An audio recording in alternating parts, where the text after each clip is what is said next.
Magandang gabi, pambungad sa ating newscast. Sunod-sunod na insidente ng nasusunog na sasakyan, umabot na sa 357. At dahilan ng mga ito, faulty electrical wiring. At kung paano maiiwasan ang masunugan ng sasakyan at mga dapat gawin kapag nakaranas ng ganitong insidente, alamin sa balitang A to Z exclusive ni Kim Salinas.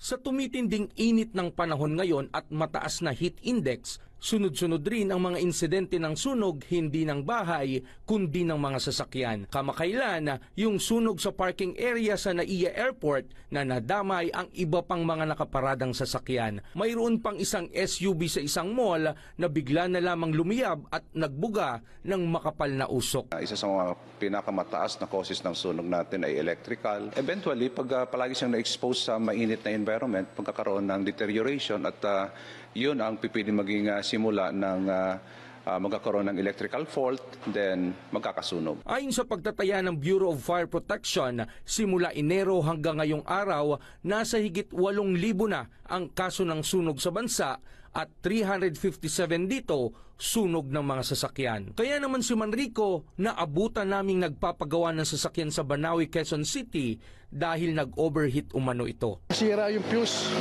nag-loss.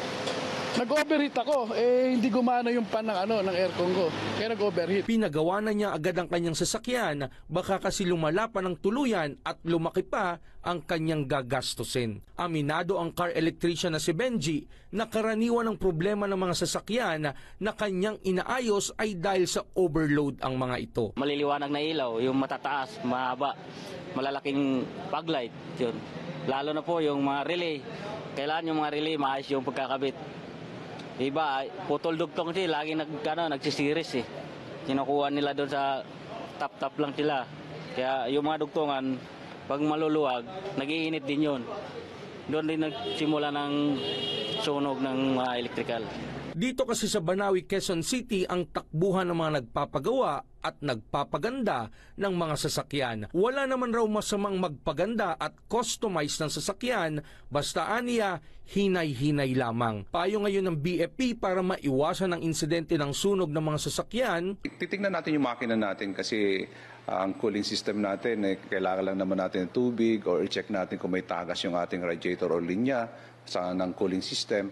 Kasi isa ito sa mga mataas na dahilan din ng ating mga sunog sa sasakyan. Kung galing sa long drive at ipapahinga ang sasakyan, marapat umano na buksan ang hood nito para lalong makasingaw ang init. Iwasan rin ang paglalagay ng bottled water sa dashboard ng sasakyan, maging ng alcohol at air freshener spray na pwedeng maging dahilan ng sunog. In case magkaroon ng sunog, huwag lang magpanik, patayin yung makina, then gamitin natin yung fire extinguisher kung nasa makina. Kung kaya nilang i-open yung hood, i-open nila yung hood tapos gamitin nila yung fire extinguisher. Kaya ugaliin aniya ang laging may maliit na fire extinguisher sa mga sasakyan para sa paunang lunas at nang hindi na lumala. Para sa Balitang A to Z, Kim Salinas.